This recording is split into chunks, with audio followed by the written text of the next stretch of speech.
quedó pendiente un… ¿Sí está? De una vez, es un compañero, para quedar ya. Y luego abrimos la compañera sobre el tema, así, la compañera y el compañero. A ver si llegamos hasta allá. Presidente constitucional de los Estados Unidos mexicanos, su servidor Carlos Pozos, reportero de La Molécula Oficial y columnista de la revista Petróleo y Energía. Solicito su permiso, señor presidente, antes de iniciar mis dos preguntas, para reproducir dos audios de 1 minuto cada uno. Espero que contribuyan a la realización de la Cumbre de las Américas, de este proyecto continental, que si falla, presidente, uno de los principales beneficiarios será la potencia de China. Por ello recuerdo a un personaje, señor presidente, a la altura de Nelson Mandela, que en su momento cito lo que dijo: López Obrador será la persona de más autoridad moral y política de México cuando el sistema se derrumbe, y con él el imperio. Me refiero al comandante Fidel Castro Ruz.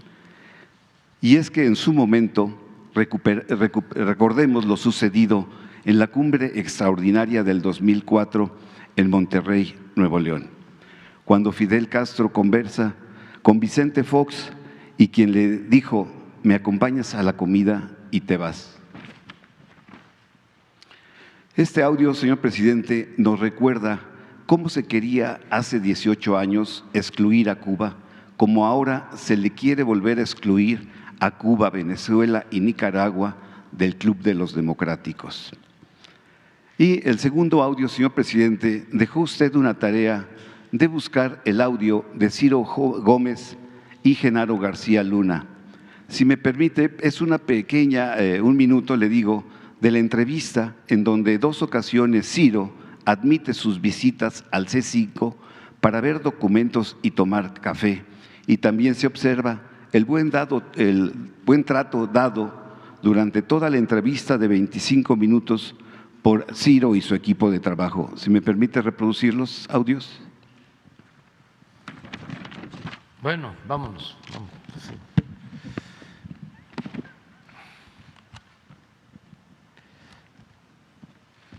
Ahora, ¿qué más te conviene?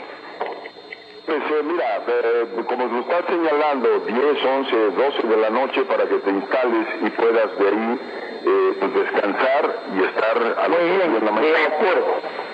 De acuerdo. Entonces ya nomás que la embajada me da la hora exacta para recibirte ahí como se debe. Sí, te lo hará. Mañana te daré la hora exacta. ¿Con la embajada hablamos o qué? Sí, con te agradezco mucho de estar en sesión Norsi. Allí creo que debería mucho. Me acompañas a la comida y de ahí te regresas. Y de ahí cumplo sus órdenes. Me regresas. Muy bien. Presidente, te agradezco muchísimo. Muy bien, presidente. Nos van a salir bien las cosas así. Yo pienso que sí. Bueno. Y le doy las gracias. Igualmente. De preferencia por buscar una fórmula que sea honorable, sí, aceptable. Yo estuve cuando menos un par de veces contigo en la AFI y un par de veces en Seguridad Pública. Me invitaste a platicar, una vez enseñamos unos documentos, a tomar café. ¿Me grababas?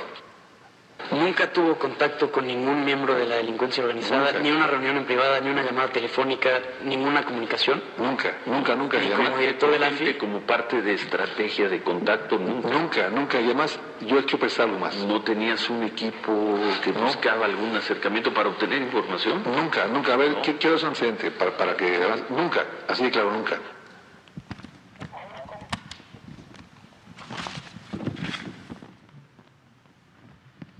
Pues esos serían los dos audios, señor presidente.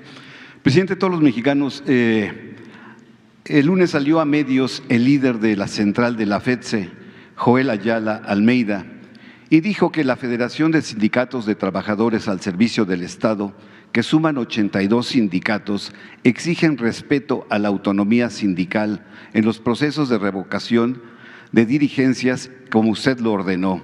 Y el mismo Joel Ayala le pide se sancione a las autoridades y funcionarios que intenten tener injerencia en los procesos de la realización de la renovación de nuevas dirigencias de sindicatos, como es el del sindicato del ISSSTE.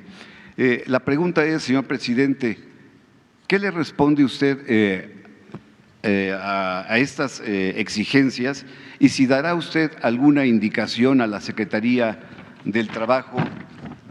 Y en ese mismo sentido, presidente, preguntarle si existe económica y financieramente la probabilidad de un incremento salarial a los trabajadores al servicio del Estado. Esa sería mi primera pregunta. Bueno, los procesos para elegir a los dirigentes de los trabajadores tienen que ser democráticos. Voto libre, directo, secreto,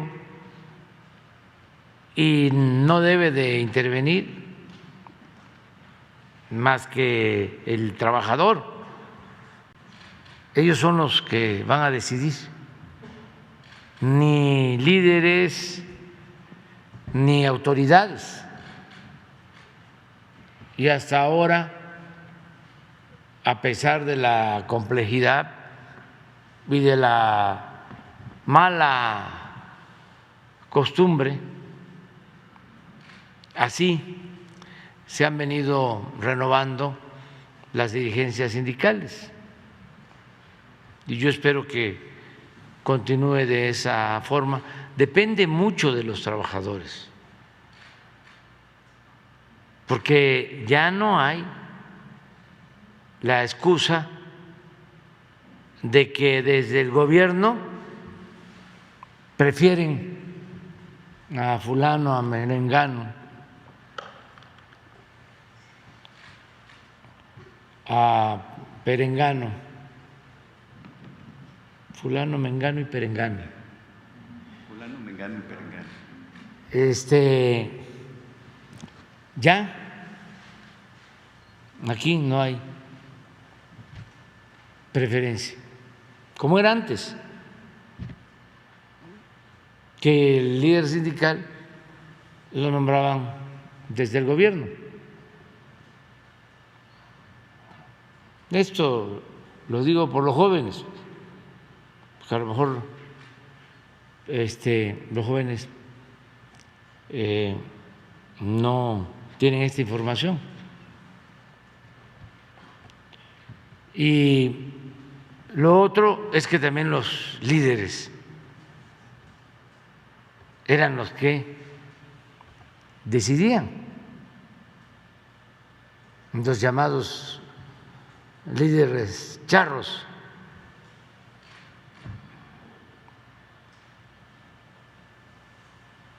Eso cuando había reelección y tenían que formalmente que poner a alguien como pantalla, como palero,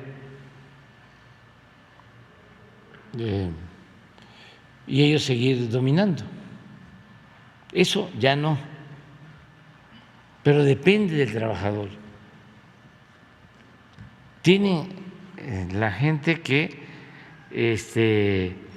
asumirse como buenos ciudadanos, pegarse una sacudida y decir, ya no quiero ser manipulado. ¿A dónde te llevan?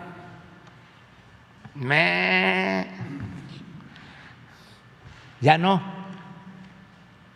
Cada ciudadano, cada persona,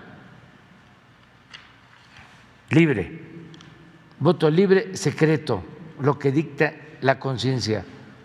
Y en el caso de los aspirantes, pues que ofrezcan y cumplan ayudar a los trabajadores,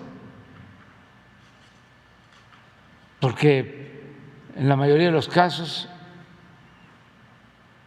los trabajadores ni siquiera conocen a los dirigentes.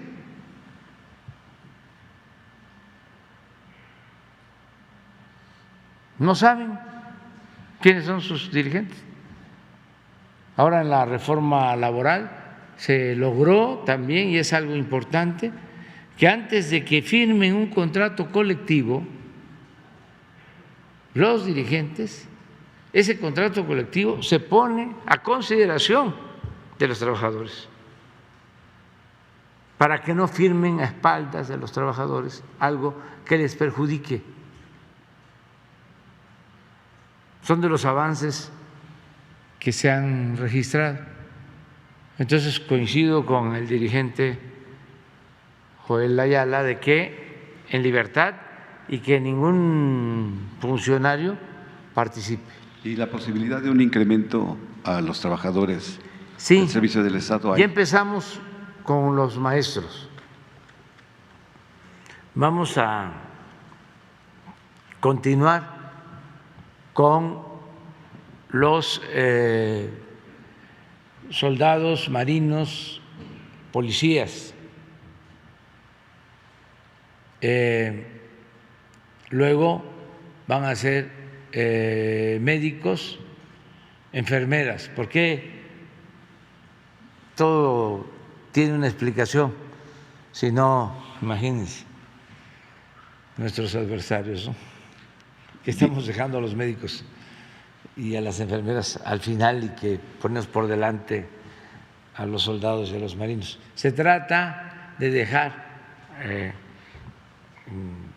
a que terminemos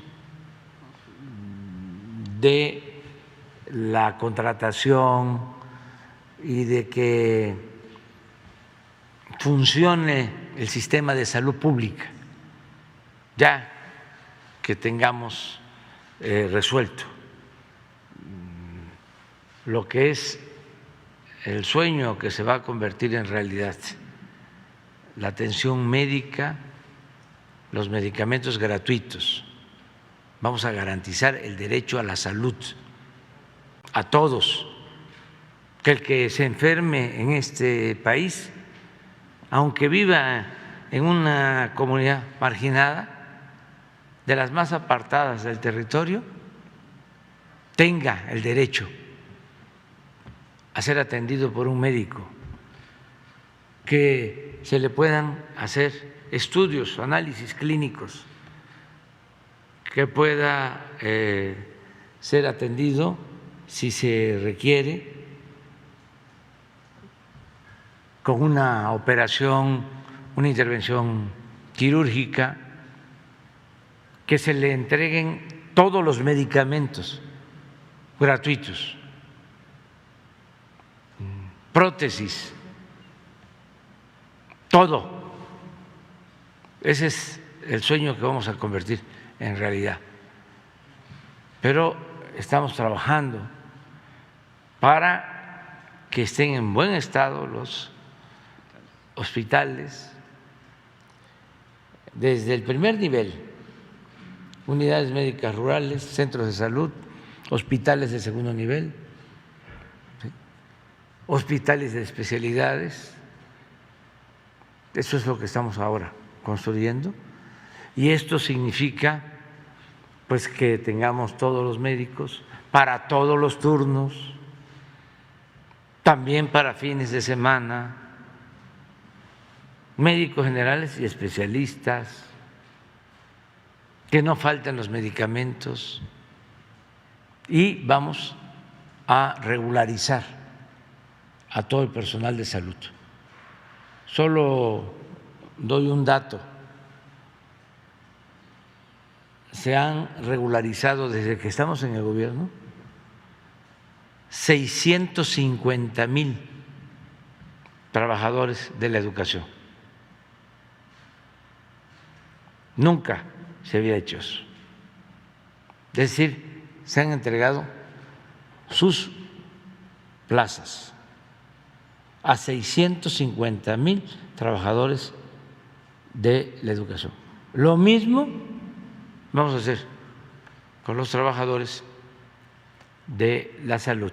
Entonces, como estamos en ese proceso, vamos ahora, después de los maestros, con policías, soldados, marinos, que son servidores públicos también muy importantes, porque nos cuidan, porque nos protegen. Y el cuarto bloque van a ser todos los oficinistas de los trabajadores al servicio del Estado. O sea, son 4 bloques y en los 4 se va a regularizar su situación laboral. Es mi compromiso. Muchas gracias, señor presidente. Presidente de todos los mexicanos, mi segunda pregunta. El martes pudimos confirmar que la inseguridad ha bajado en la Ciudad de México y con mucho gusto. Esto es gracias a la coordinación entre el gobierno federal y la jefa de gobierno, Claudia Sheinbaum. Ese mérito también sería un logro, creo yo, de la titular de Seguridad, Rosa Isela Rodríguez, y del secretario de Seguridad capitalina, Omar García Harfuch.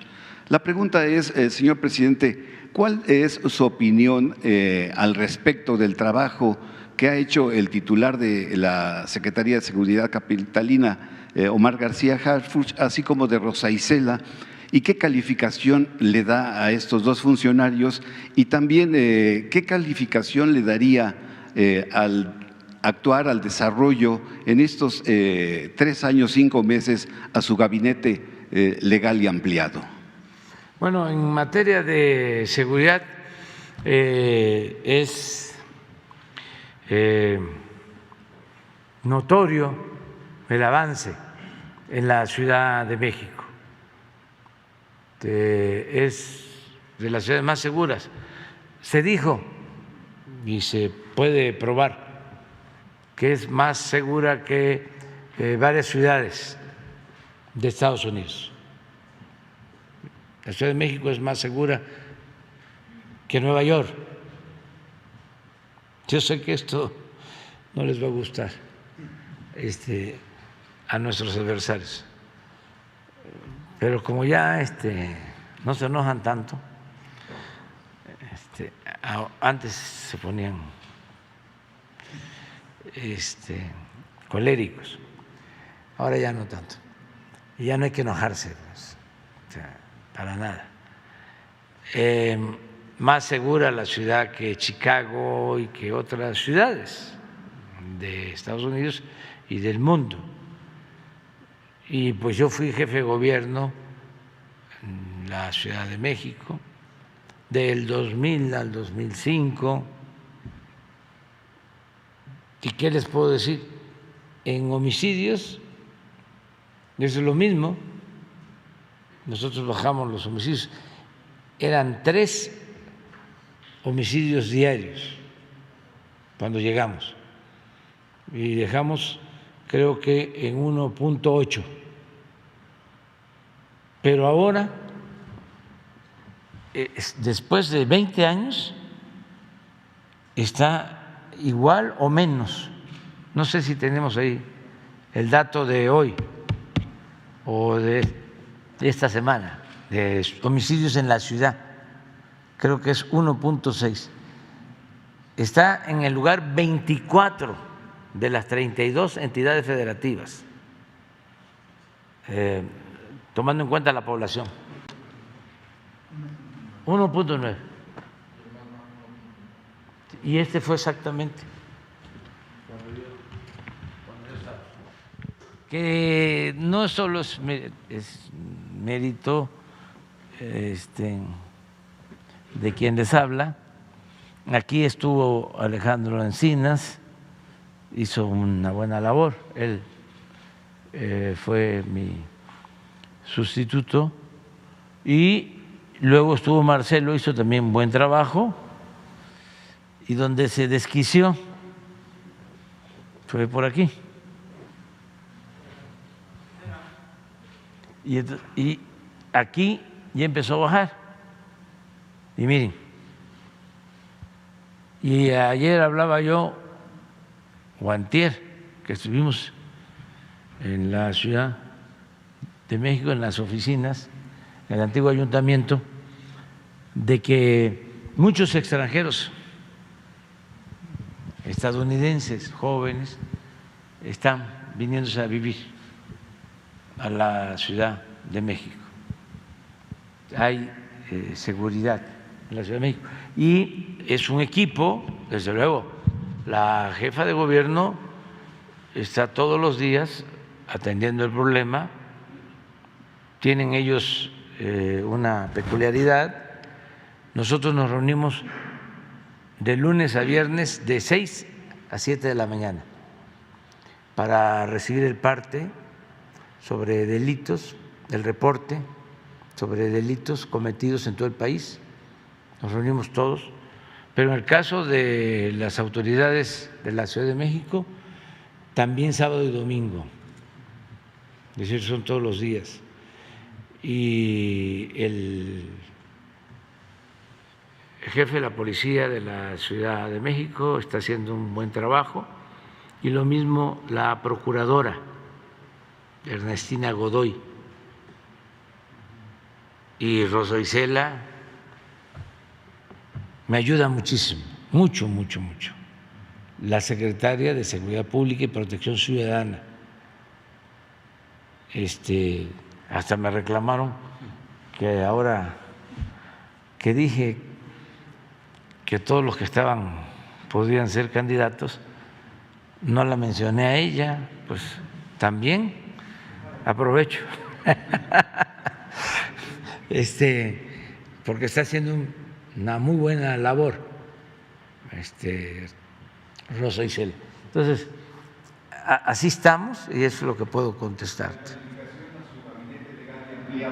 Vamos bien, pero la mejor calificación pues es la de la gente y lo cierto es que nos apoyan, nos están respaldando, la mayoría de los mexicanos, la mayoría está de acuerdo en que continuemos con la transformación y está muy de acuerdo en que no se permita la corrupción y está muy de acuerdo porque este es un pueblo fraterno, noble, solidario. Está muy de acuerdo que por el bien de todos, primero los pobres.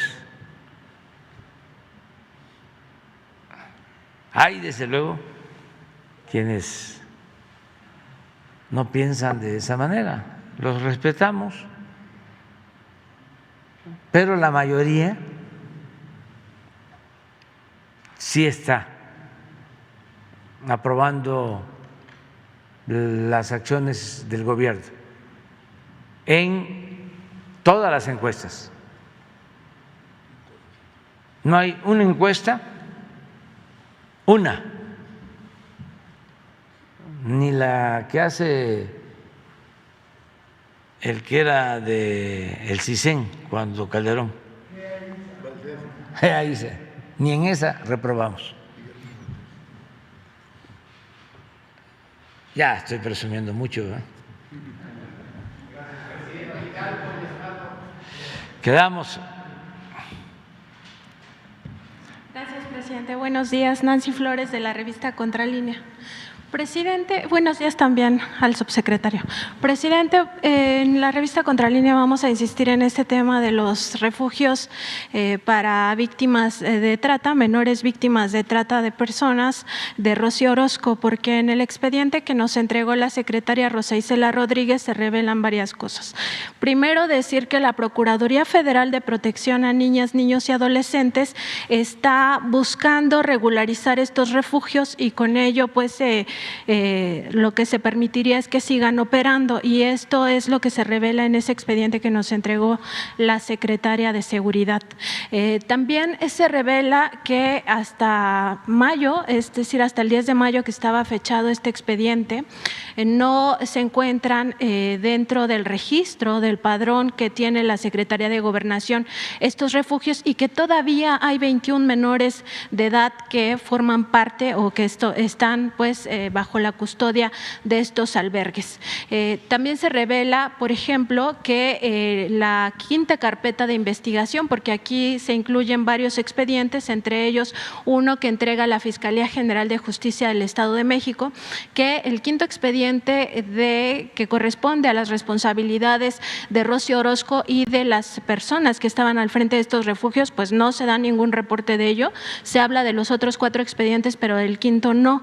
Y se revela también que la Secretaría de Gobernación no ha entregado información de estos refugios a la Procuraduría Federal de Protección a Menores. Entonces, preguntarle, porque aquí lo que se nos dijo, tanto la Secretaria de Seguridad como el Secretario de Gobernación, es que todavía no estaba decidido qué iba a pasar con estos refugios, porque eso todavía se estaba discutiendo en la mesa interinstitucional y pues lo que estamos viendo en los hechos es que la Procuraduría Federal de Protección a Menores pues ya está tratando de legalizar estos refugios y con ello seguir permitiendo que operen en el país.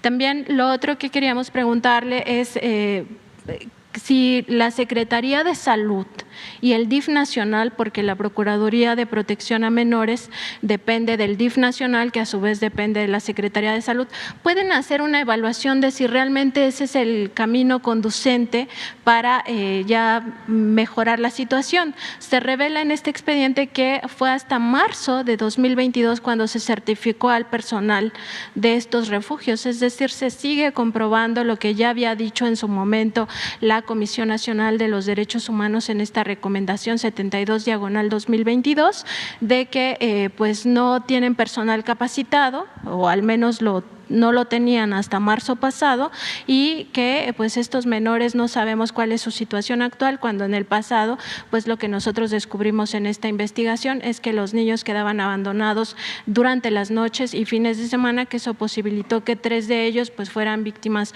de violaciones sexuales reiteradas, cuando de por sí ya habían sido víctimas de trata. Entonces, preguntarle qué va a hacer el Estado mexicano, porque tiene una responsabilidad por el interés superior de la niñez. Pues va a ser justicia. Y qué bien que vuelves a tratar el tema, porque si esos refugios no son confiables, pues no deben de existir, no se deben de autorizar. Entonces vamos a pedirle a Rosa Isela, la directora del DIF, a quienes tienen que ver con este asunto, que se reúnan y que nos presenten una propuesta, si te parece. Es importante lo que ustedes hacen. Ayer una compañera habló de una mujer migrante detenida desde hace 12, 14 años, no sé si está aquí la compañera. En Tamaulipas, sí. Pues ya tengo la respuesta y tenía razón. Tiene razón la compañera. Y hay todas las pruebas de que fue torturada y que lleva 12, 14 años presa en Tamaulipas. Incluso ya las autoridades de Tamaulipas ya aceptaron liberarla, pero ojalá y lo hagan hoy, porque aceptaron de que era una injusticia. O sea, no es solo la recomendación de derechos humanos o de una autoridad federal, la misma Fiscalía Estatal de Tamaulipas lo reconoce. Entonces, le pido al gobernador de manera respetuosa que ojalá y nos ayude y que se libere a esta migrante. Cuando la detuvieron no hablaba bien el castellano. Entonces, aquí se ven muchas cosas y por eso está bien que sigas planteando lo mismo hasta que lleguemos a resolverlo. Lo mismo aprovecho para decir, y salió de un compañero, quizá, yo no sabía, y vaya que estoy pendiente, pero no sabía que habían tomado ya un acuerdo de hacer una especie de verificación a los vehículos y cobrar. Bueno, no tenía ni siquiera la información la secretaria de Economía, Tatiana Cloutier, que es de primera, íntegra, honesta y además con sentido común, que es el más común o debería ser el más común de los sentidos. Y ya eso se hace a un lado, no entra en vigor, pero surgió aquí.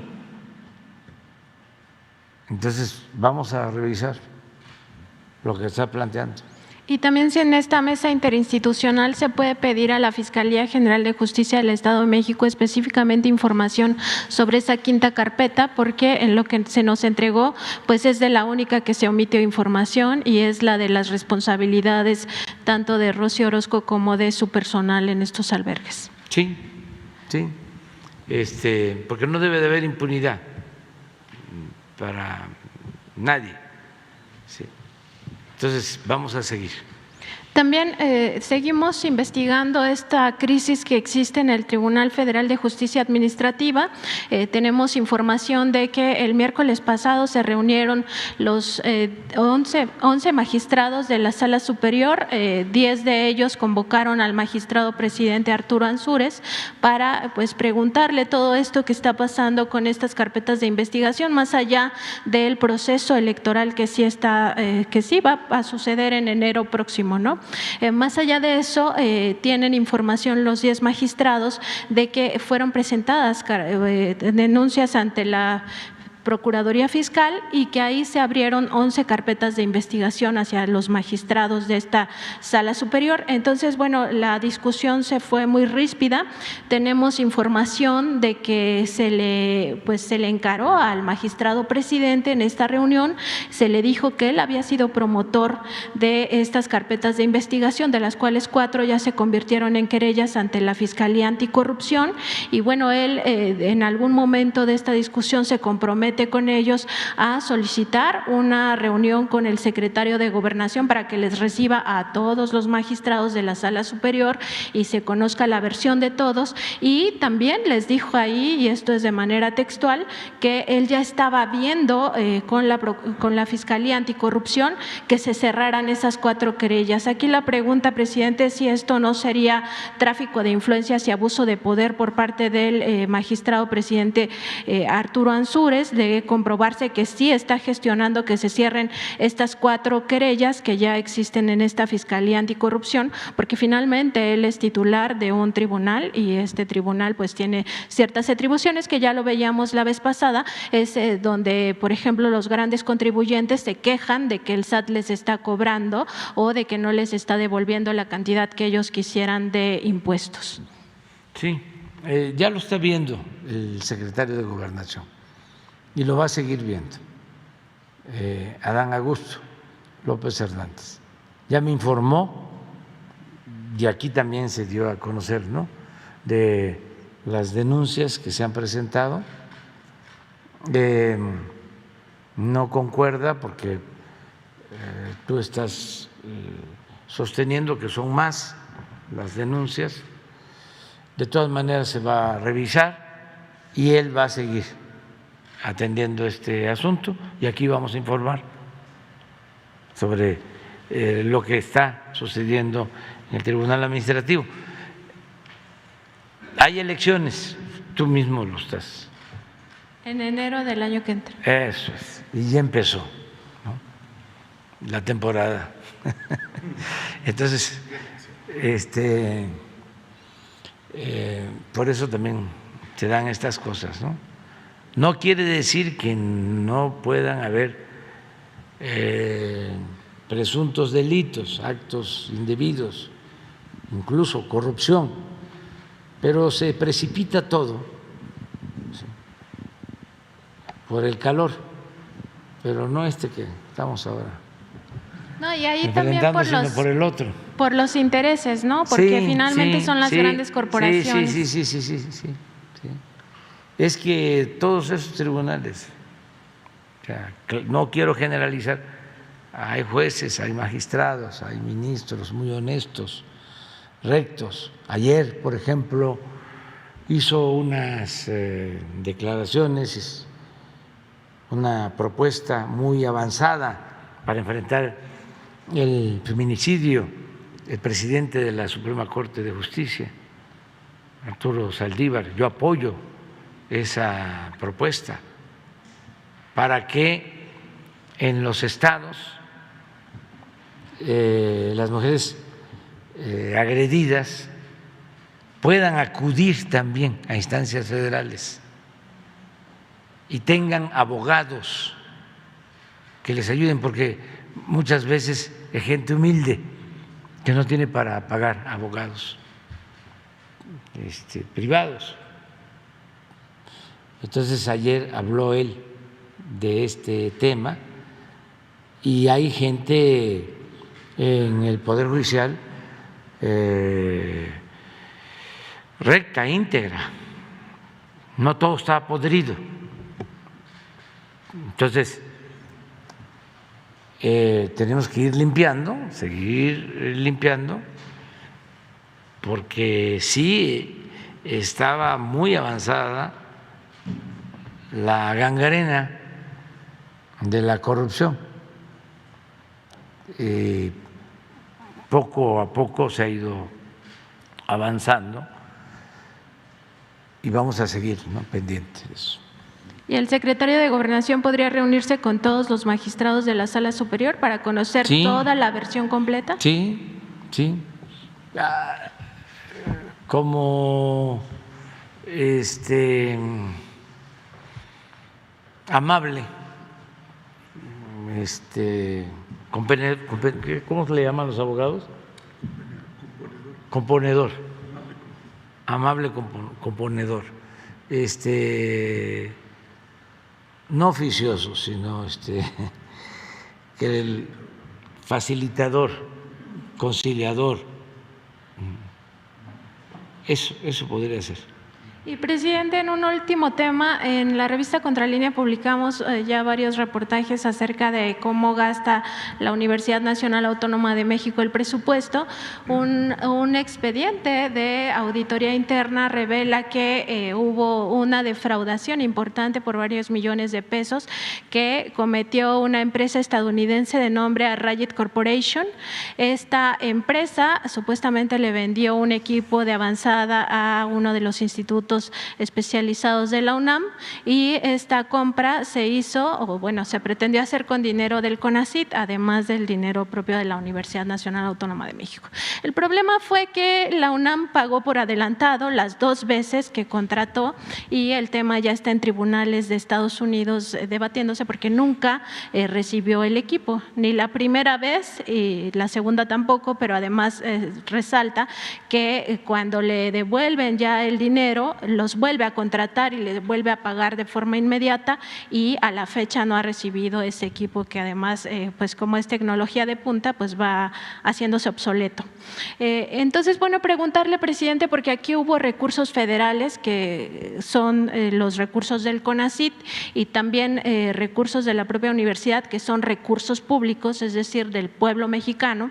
Preguntarle cómo se puede hacer sin violentar la autonomía, porque eso es lo que siempre alega la UNAM, sin violentar la autonomía, pero que ya rindan cuentas sobre todas estas compras que se hacen de forma irregular, a veces con dinero del propio CONACYT, a veces con recursos propios, pero que al final son recursos públicos, y que se transparenten también estas investigaciones, porque todas estas auditorías están censuradas prácticamente, y si no te las filtra alguien de adentro, pues no puedes saber lo que dice ahí y que es un manejo irregular, y las personas que asignaron esos contratos siguen en esos mismos puestos asignando otros con las mismas características. Bueno, lo tiene que ver la UNAM, hay que respetar la autonomía de las universidades públicas, en este caso la UNAM, y yo creo que ayuda la denuncia, sin que haya injerencia del gobierno, la denuncia pública, que se ventile todo, que no haya cotos de poder reservados en donde no se informa o no hay transparencia, y no es cuestionar a la UNAM. Yo he hecho aquí algunos planteamientos, ¿no? Y se han malinterpretado, porque me interesa mucho que esta institución importantísima, histórica de nuestro país, siga siendo una gran institución, que no se mantengan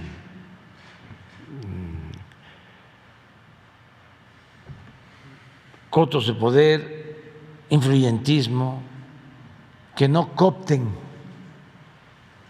a investigadores, a maestros,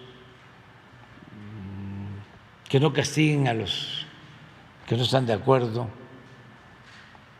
con las posturas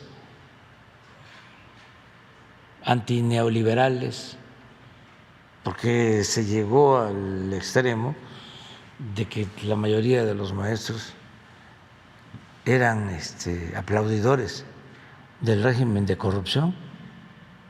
Y estoy hablando de las ciencias sociales.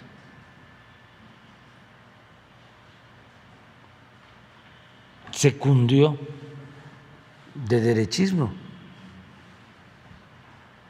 con todo respeto. Y luego, pues con el presupuesto se premiaba a gente, se les creaba institutos especiales, se fue creando una especie de burocracia dorada, y los maestros de asignatura ganando muy poco. Pero eso no significa que estemos en contra de la UNAM, significa que hay que revisar eso. ¿Cómo es posible que salga una gente cuestionada por un mal manejo en una institución y se va a la UNAM como premio?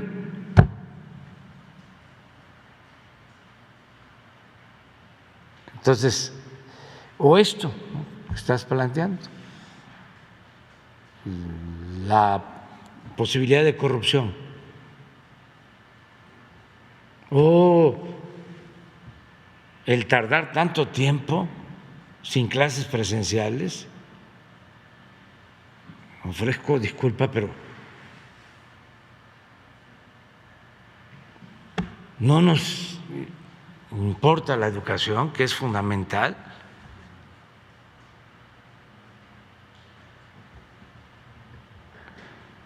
Entonces, esas cosas, y ayuda mucho la transparencia y no enojarnos. Yo no me enojo cuando me cuestionan, no mucho, no, poquito, pero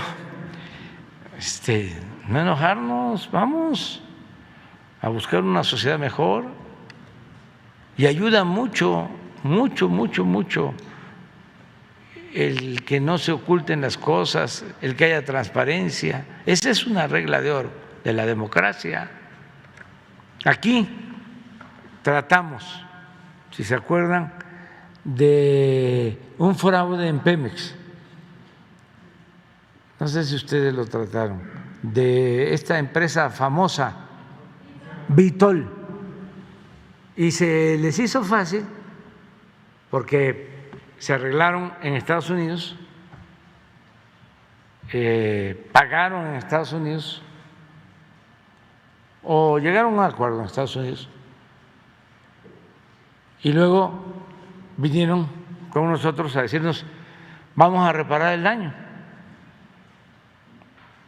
les vamos a pagar el daño. Sí, lo aceptamos, pero ¿quiénes fueron los que extorsionaron, los que recibieron los moches? No es que no podemos decirlo. Ah, pues entonces no. Y les tengo una buena noticia. Ya dieron los nombres.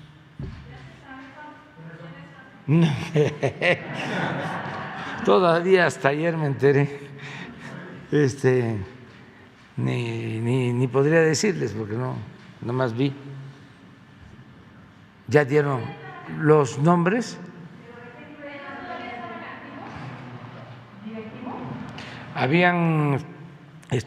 Uno estuvo activo hasta el 19. Eran del área internacional de Pemex. Sí, entonces ya se va a proceder y aprovecho para agradecer a los de Vitol porque tomaron esa decisión. Parece ser que es una empresa importante en el sector petrolero y que además pues tienen una actitud ética. Al final de cuentas eso fue lo que prevaleció. Creo que son de Holanda o de… En distribución. ¿Qué hacen?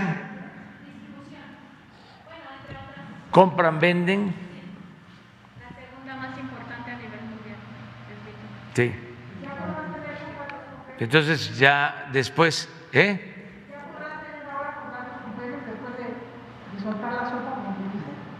pero falta la reparación del daño, sí, por eso me dio mucho gusto, porque no sé exactamente, no, ya les informamos un día de esto. Muy bien. ¿Quién sigue? Presidente, muy buenos días. Janet Galindo del Grupo Transmedia La Chispa, Campeche, Tabasco, Yucatán, Petrolera y Ciudad de México. Señor presidente, con todas estas hondanadas que se han dado por parte de opositores y que se han logrado frenar obras a través de dictámenes que han dado jueces, por ejemplo, Obras del Sureste, ya sabemos a qué nos referimos, pero sin embargo hay obras que también tuvieron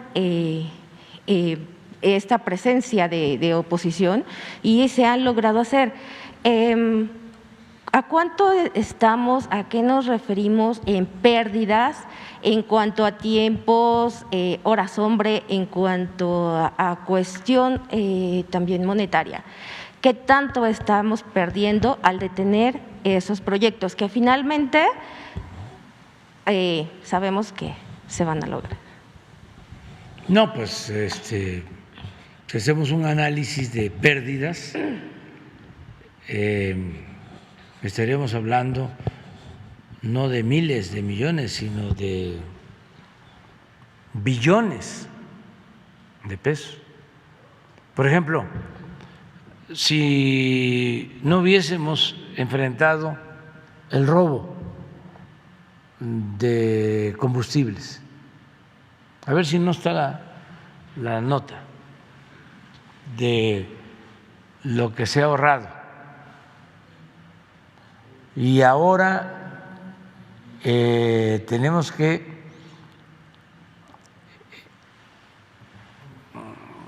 aplicarnos porque hay un repunte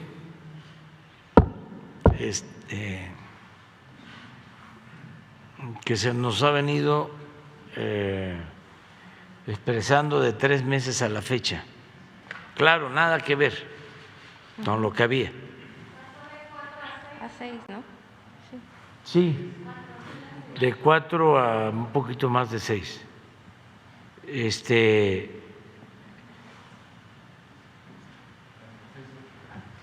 Sí, nada más aquí.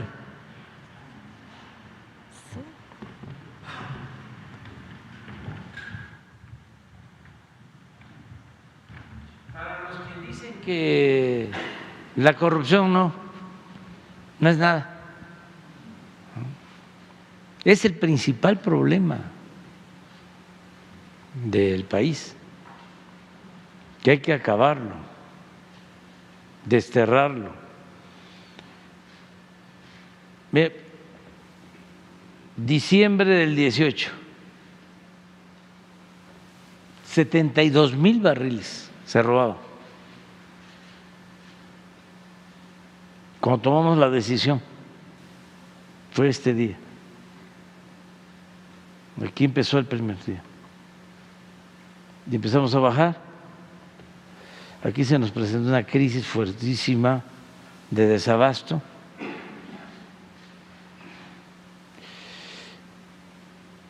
Y andábamos en 4, pero aquí empezó de nuevo, aquí sobre todo, marzo y abril. Se está levantando. Estos son 6,800 barriles diarios, claro, en comparación de 72. Estamos hablando del 10%. Sin embargo, esto ha significado un ahorro de 202,000 millones de pesos. Este es el financiamiento de un año. Sí, del año pasado, porque este año es más. Del año pasado, de la pensión de adultos mayores.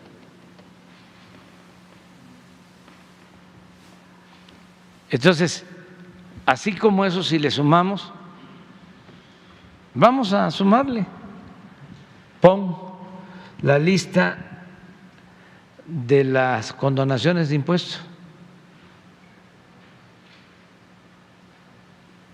Ya llevamos ahí 202.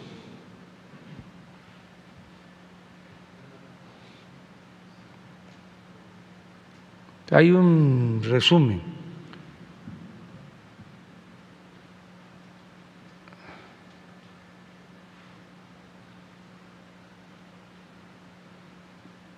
Y hemos logrado acuerdos importantes. Por ejemplo, los gasoductos es ahorro. Lo de los reclusorios es ahorro. Lo de la compra de los medicamentos es ahorro. Hacían su agosto.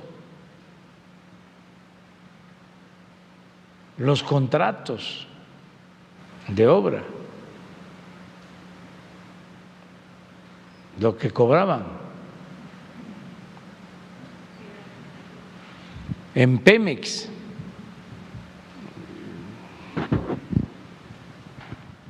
hacían y deshacían. Las empresas extranjeras, yo no sé qué les daba de que se sentían internacionalistas. Se burlan de que somos pueblerinos. Es mejor lo que decía Ignacio Manuel Altamirano, mucho mejor que ser hombre de mundo, internacionalista, aunque hay internacionalistas ejemplares, ¿no? A ver si está en el libro, nada más para tener una idea. Un parámetro. Sí. Bueno, el aeropuerto. Es lo que le iba a decir, o sea, sí, finalmente el aeropuerto. Son como 120,000 millones de ahorro que hay que sumarle aquí. Independientemente de ese ahorro, digo, finalmente todo lo que tuvo que enfrentar ante los opositores, y esta obra se culminó, sí. Digo, ya está trabajando. En cuanto a las pérdidas de horas hombre, digo, también afectan todos estos frenos que quieren poner para estas obras. Sí, imagínense, si se para el Tren Maya, son 100,000 empleos. Exacto. Y si se estuviese generando una destrucción, como lo plantean, pues a lo mejor sí. Nosotros no hemos permitido, no hemos otorgado un contrato, una concesión minera desde que estamos. Okay. No se permite el fracking, no se permite el maíz transgénico. Tenemos el programa de reforestación más importante del mundo. Nadie, ningún país invierte 1.300 millones de dólares al año en reforestación, ni Estados Unidos. No, esto lo hacen porque están enojados, porque era una casta divina, una mafia de poder económico, de poder político, que se alimentaban, se nutrían mutuamente, tenían tomado el gobierno para saquear, para robar, toda una red, todo un andamiaje en donde ni siquiera los políticos eran los más importantes, eran empleados. Mandaban los oligarcas, un grupo compacto, y ellos financiaban a los partidos y a los políticos, y de ahí financiaban hacia abajo, en otro nivel, a los intelectuales orgánicos para que justificaran el saqueo, o se callaran. Y lo mismo con los medios de información, con la mayoría. En todo hay excepciones honrosas. No se puede generalizar, pero el sistema era eso. Y quieren verlo así con toda la claridad, sobre todo para los jóvenes, revisen las reformas constitucionales que se hicieron en el periodo neoliberal, de cómo entregaron los bancos y hicieron los cambios legales, de cómo entregaron las empresas, hicieron los cambios legales, de cómo privatizaron las pensiones de los trabajadores, hicieron los cambios legales, de cómo aumentaban los impuestos para el pueblo, hicieron reformas legales, es más, pactaban las últimas reformas energéticas, entregar el patrimonio de los mexicanos, el petróleo, la industria eléctrica, bueno, las minas, las telecomunicaciones, los aeropuertos, los puertos, todo. Eso es lo que quieren que regrese, eso es lo que añoran, pero el pueblo de México es mucha pieza y la gente está muy consciente de que eso no. Ahí estaba yo viendo de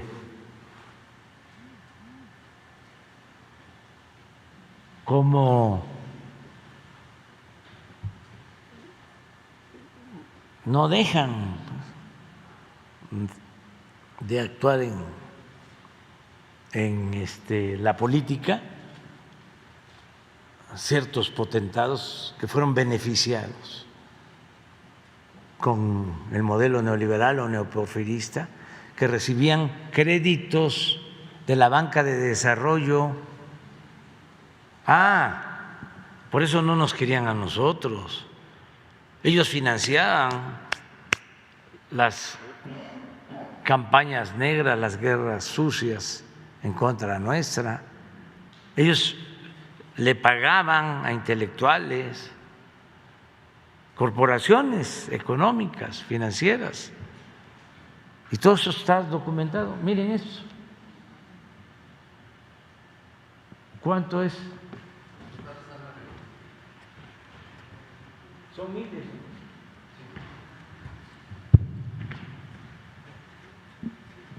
Dos sexenios, 366,000 millones de pesos de condonación de impuestos a las grandes empresas. Y no están todas, ¿eh?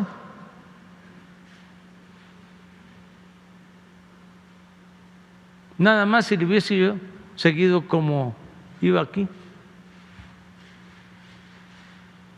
¿Cuánto?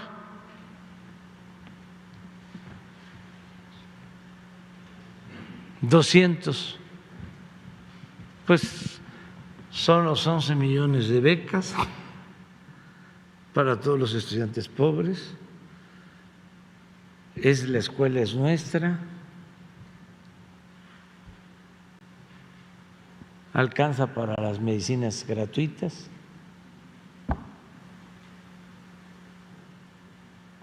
La corrupción hay que desterrarla no solo por razones de índole moral, sino porque es mucho el dinero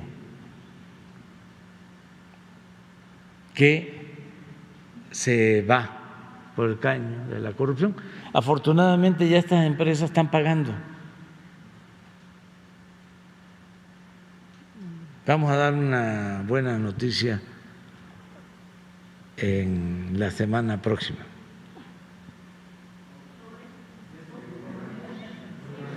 ¿Por qué no hoy? Ya va a dar una muy buena noticia, muy buena noticia. Hoy, presidente. No, eso va muy bien, eso va muy bien. Pero vamos a administrarnos porque si no, ¿qué voy a decir después? Señor presidente, y en otro tema, con respecto al compromiso sobre el apoyo, el seguir manteniendo apoyo, en el tema del gas bienestar, ya está dentro del gas, ya está distribuyéndose dentro de la Ciudad de México, todavía faltan algunas alcaldías, pero en toda la demás república, ¿cuándo calcula o cuándo cree que ya el gas se introduzca en todos los demás estados? ¿Y cuáles serían los siguientes estados? Si tiene algún… Sí, es que estamos consolidando el sistema y además se nos presentó una situación de emergencia, que es lo de la inflación. Entonces, estamos atendiendo lo de el aumento de precios y lo mejor es incrementar la producción. Entonces, Pemex va a invertir más en la reparación de las plantas de fertilizantes. Necesitamos fertilizantes. Vamos a producir 2, 3 veces más fertilizantes en poco tiempo, porque requerimos alimentos. Entonces, eso nos ha aguantado un poco, pero sí va a seguir. Y ya logramos con Gas Bienestar ayudar a la gente, pero también ayudamos a que se controlaran los precios, porque había un descontrol, ¿se acuerdan ustedes? Y se tomaron 2 decisiones. Una, el definir precios máximos, y la otra decisión fue lo de Gas Bienestar, y esto ayudó a mantener los precios del gas. De todas formas, vamos a continuar avanzando. Okay. Y hay una inquietud por parte de la población aquí en la ciudad con respecto a cómo se va a manejar, cómo se va a realizar el proceso de chatarrización de los tanques, sobre todo los tanques que se encuentran, los que se han conglomerado allí en la refinería 18 de marzo, allí en Azcapotzalco. Pues la gente está inquieta porque dicen que también es un foco de contaminación, o si en algún momento dado puede llegarse a dar una explosión. ¿Qué es lo que va a pasar ahí? ¿Usted sabe algo al respecto? Es un proceso de reciclaje que se lleva a cabo. Eso nos lo podrían explicar en Pemex. Y sí ayuda lo de Gas Bienestar, no solo es el precio, sino que van yendo los cilindros. A mí me gustaría que la gente que nos esté escuchando de la Ciudad de México, de Iztapalapa, de Azcapotzalco, donde hay Gas Bienestar, las señoras que nos digan si les dura más ahora el cilindro que antes, que me manden a decir.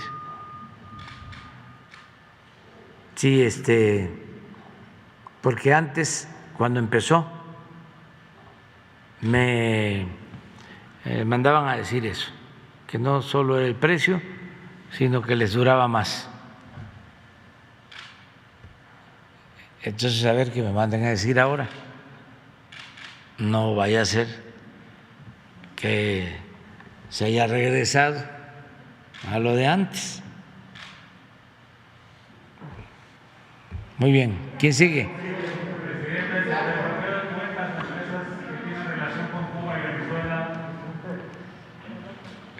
¿Quién sigue? Vamos.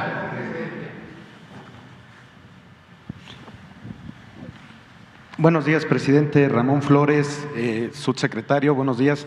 Ramón Flores, del Centinela Informa and the Humanoid de Inglaterra.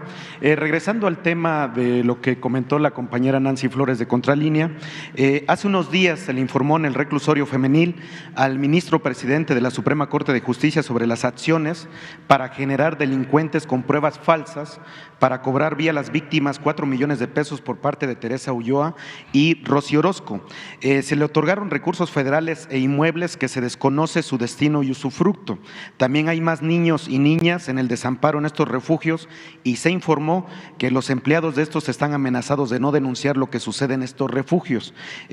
La pregunta, presidente, es: ¿la Fiscalía General de la República procederá penalmente contra Rosy Orozco para recuperar todos los inmuebles que le dio el gobierno de Felipe Calderón y hay empresas con operaciones irregulares de sus familiares? Pero sobre todo, ¿quién revisará estos refugios y rescatará a todos los menores? ¿Podrá ser Alejandro Encinas o también aquí con el expediente que le voy a entregar, se les puede entregar al instituto para devolverle al pueblo lo robado?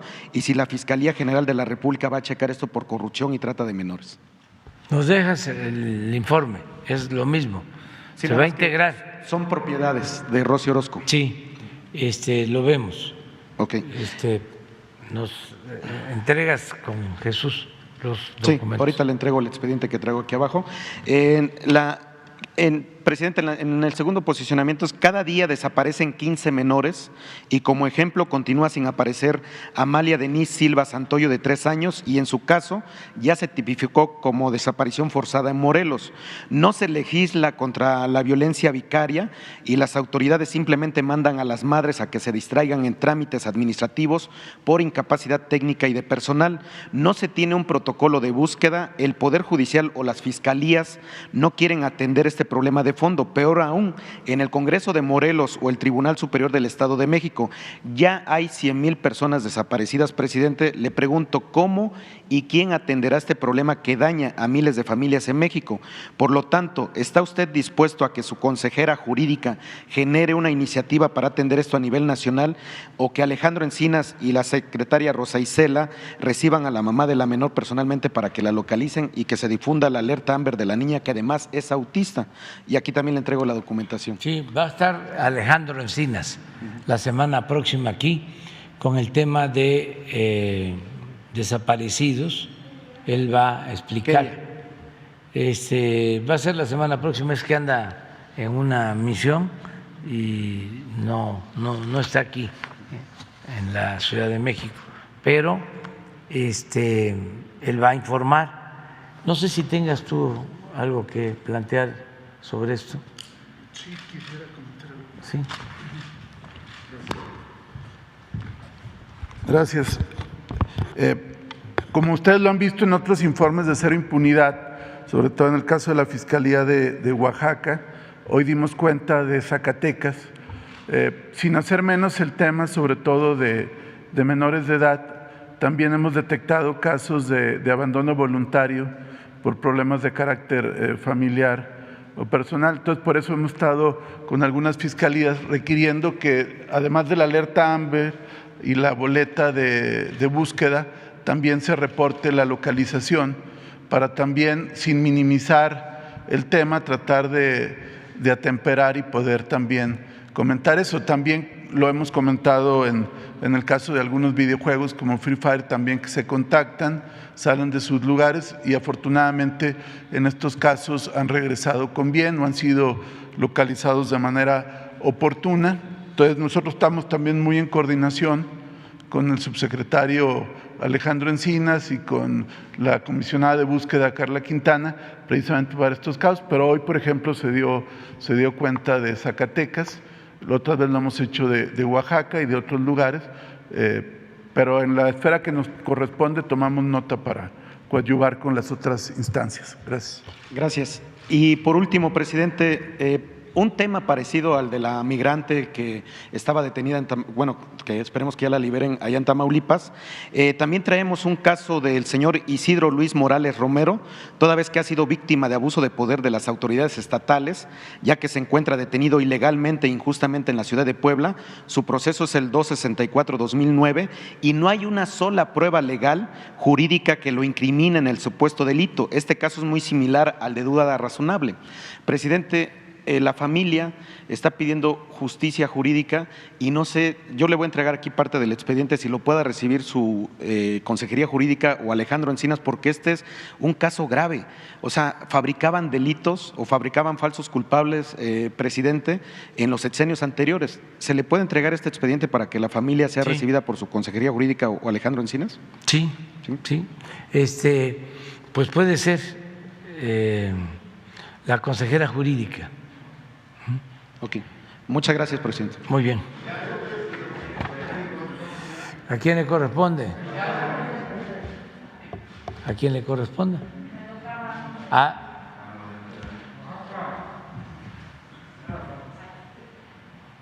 Gracias, señor presidente.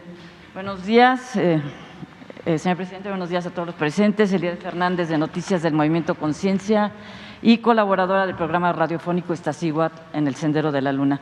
Señor presidente, aquí en este espacio, el día 9 de julio del año pasado, expuse acerca de la enorme problemática por la sobrepoblación de perros y gatos en nuestro país.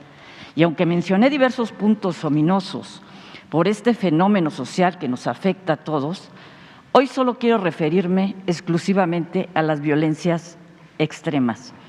Ese mismo día comenté el caso de una niña de 5 años que murió envenenada luego de comerse un pan con el que se pretendía matar a su perro en el municipio de San Pedro Soteapan, Veracruz. Posteriormente conocimos sobre la tragedia en el municipio de Tototlán, Jalisco. Valeria, de 2 años de edad, murió porque salió a jugar, levantó una galleta que se encontraba en el piso y se la comió, como lo haría cualquier otro niño, pero la galleta tenía veneno. Alguien la dejó ahí para matar a su perro. Más tarde tuvimos conocimiento que en Santiago Tianguistenco, Estado de México, envenenaron alrededor de 30 perros. En el mes de marzo pasado, en San Luis Potosí, por intentar defender a un perro que era golpeado por sus vecinos, una joven fue agredida brutalmente y tuvo que ser hospitalizada en estado grave.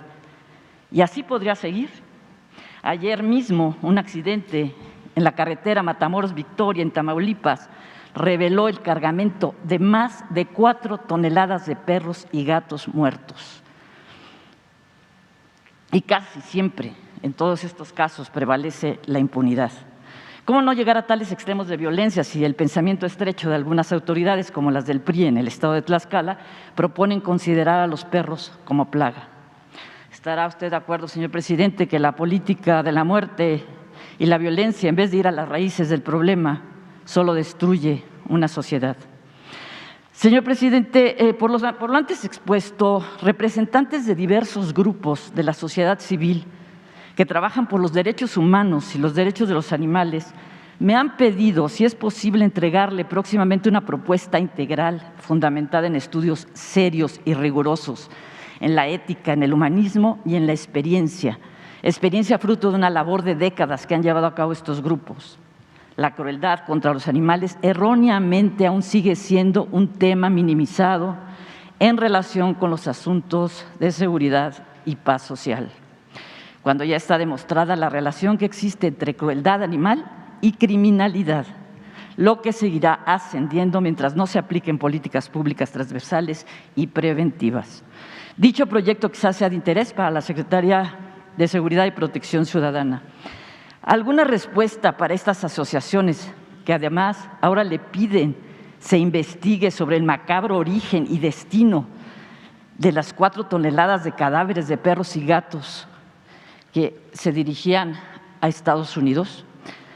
¿Alguna respuesta para estas organizaciones que quieren proponerle? Bueno, que vamos a hacer la investigación de lo que estás denunciando y que recibimos la propuesta, el proyecto para iniciativa de ley que es lo que ustedes están planteando, que nos permitan revisarlo y que tengamos comunicación para ver si el Ejecutivo puede enviar como iniciativa de ley ese proyecto.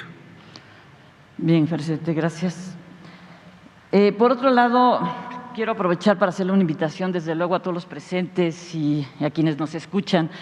Según el libro Los brujos del poder, del reportero José Gil Olmos, durante el gobierno de Vicente Fox se practicaba la brujería en la residencia oficial de Los Pinos por parte de la familia presidencial y sus amigos. La santería y la brujería han estado relacionadas con los sacrificios cruentos, incluso sanguinarios, desde tiempos inmemoriales. Años después, este mismo lugar, hoy Complejo Cultural Los Pinos, espacio del pueblo, contrapuesto a esa época de esoterismo, frivolidad y poder, ha abierto sus puertas a la recreación, a la cultura y a las artes en sus distintas disciplinas, a distintos pensamientos, a motivos de reflexión e interpretación, donde se pretende desplegar un diálogo constante con la comunidad. Señor presidente, usted que conoce el país en toda su extensión, ¿ha oído sobre las despescuezadas en Veracruz, descabezadas en Puebla o las mojigangas en Tomatal, Guerrero? ¿Ha entrado a rastros donde las más de las veces se viola la ley? ¿Se ha detenido en la mirada de los animales tras las rejas o encerrados en una vitrina, en un hábitat que no corresponde a su naturaleza? ¿Ha presenciado el final de una faena taurina a escasos centímetros cuando la estocada no mata rápido? A principios del mes de junio se llevará a cabo la muestra fotográfica Revocar el silencio, la violencia, cualquiera que sea la víctima, es violencia, en el Complejo Cultural Los Pinos. ¿Aceptaría usted la invitación a esta exposición, señor presidente? Otra realidad de nuestro país que hay que conocer. Mándame la invitación a ver cómo está la agenda, pero sí celebro que se lleve a cabo la exposición y que sea en Los Pinos. Nos va a acompañar seguramente si está dispuesta a la inauguración, la escritora Elena Poniatowska, el poeta Homero Arizgis y el músico Horacio Franco. Están todos invitados a ver esta otra realidad oculta. Sí, si no puedo ir yo, va en representación de nuestro gobierno un secretario o una secretaria.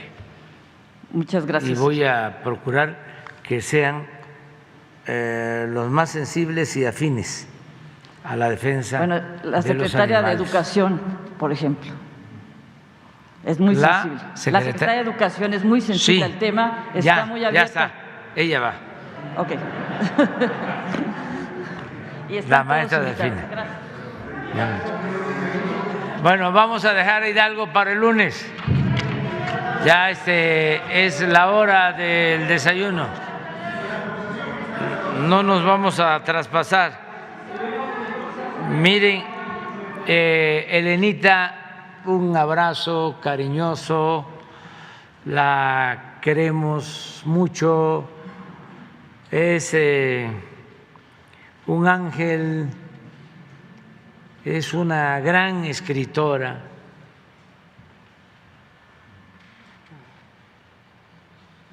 De primer orden, una extraordinaria escritora, pero además con dimensión social. Desde años, desde el 68. Miren.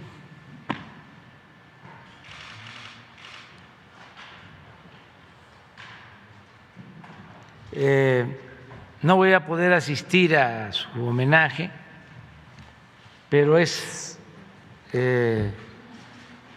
sin duda la mejor escritora de México, y ofrezco disculpas para que no hayan celos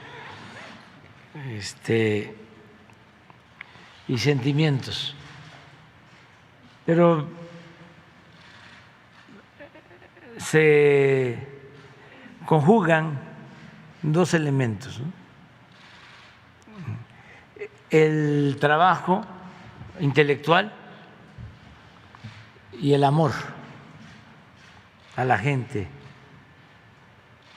el amor a los demás. Y eso es muy difícil, porque hay grandes escritores, mujeres y hombres, pero no le tienen mucho amor al pueblo. Y hay quienes también le tienen mucho amor al pueblo, pero no escriben bien. Digo, y aquí son las dos cosas. De veras que estamos muy contentos de que Lenita sea homenajeada. La queremos mucho, mucho, mucho. Sí, sí, es que vamos a Sonora, vamos a estar en Sonora, pero sí es, me va a representar Genaro Villamil, me va a representar. Bueno, y terminamos. Está aquí con nosotros Cristian Rodríguez, que es colaborador de mi amigo Melechón, que lo invitamos para estar aquí. Un abrazo para nuestro amigo, que lo queremos mucho, por todo su trabajo en la Asamblea Nacional Francesa. Muy bien, nos vemos entonces mañana. Nos reunimos ayer, platicamos por teléfono con los representantes del Congreso, el Departamento de Estado. Se están haciendo reuniones conjuntas. Yo espero que hoy o mañana tengamos ya una respuesta. ¿Qué puedo decir? Que hay un ambiente de mucho respeto en las pláticas, que le tenemos confianza y afecto al presidente Biden y que pues queremos que se tome en cuenta la propuesta de no excluir a nadie. Vamos a esperarnos. Tengo confianza en el presidente Biden. Es el momento de un gran viraje. Es el momento de iniciar una etapa nueva en las relaciones de los países de América. Y va a ser un ejemplo para el mundo. Y solo lo puede hacer el presidente Biden. Y por eso no descarto la posibilidad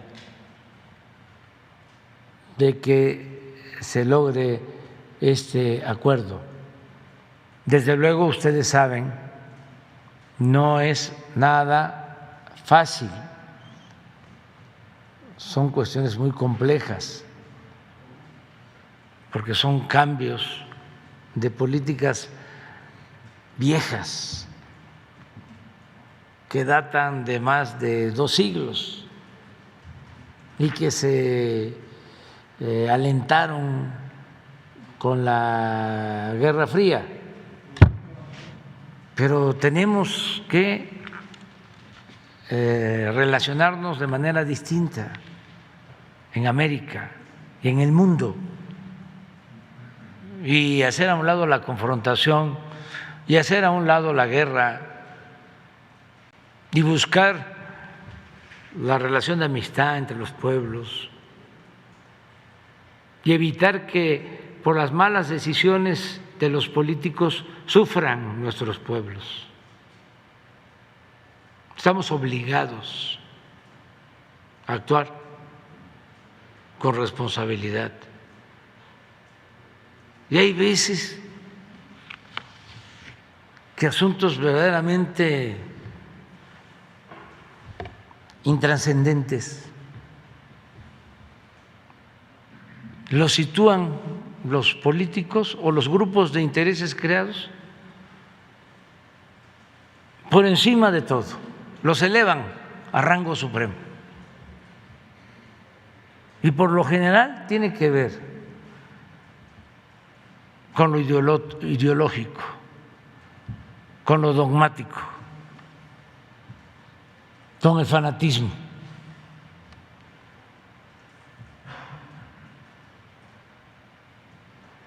Creo que ayer lo dije y por eso lo voy a repetir. Ni modo que Cuba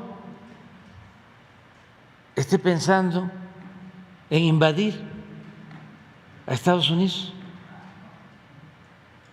o que Estados Unidos esté pensando en invadir a México o a Cuba o a Guatemala, o que Chile le declare la guerra a Bolivia por diferencias de límites. Pues no.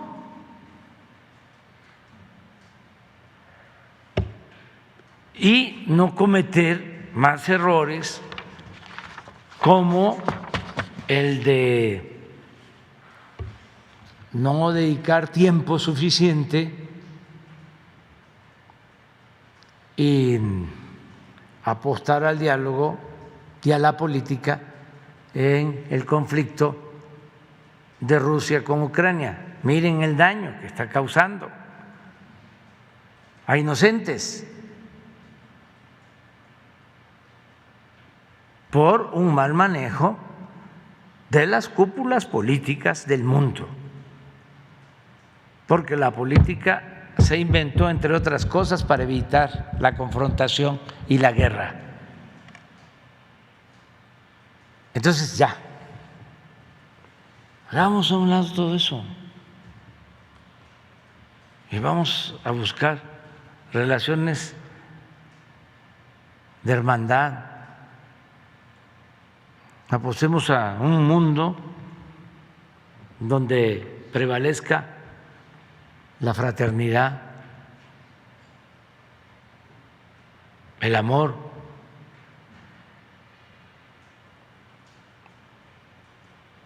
¿Qué ganamos con estar peleando?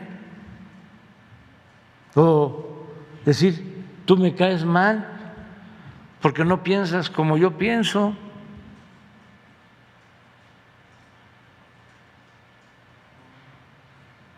¿Por qué la discriminación? ¿Por qué el racismo? ¿Por qué el clasismo? Y vamos a seguir en el discurso hablando de que no queremos racismo, de que no queremos clasismo, de que no queremos discriminar a nadie,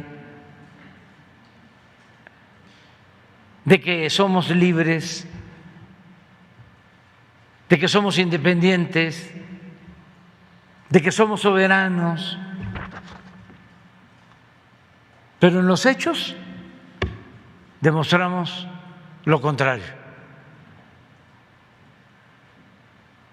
Por eso es muy importante este momento. Y tengo confianza de que se dé el ejemplo, que América dé el ejemplo. Toda América. Ni siquiera hablo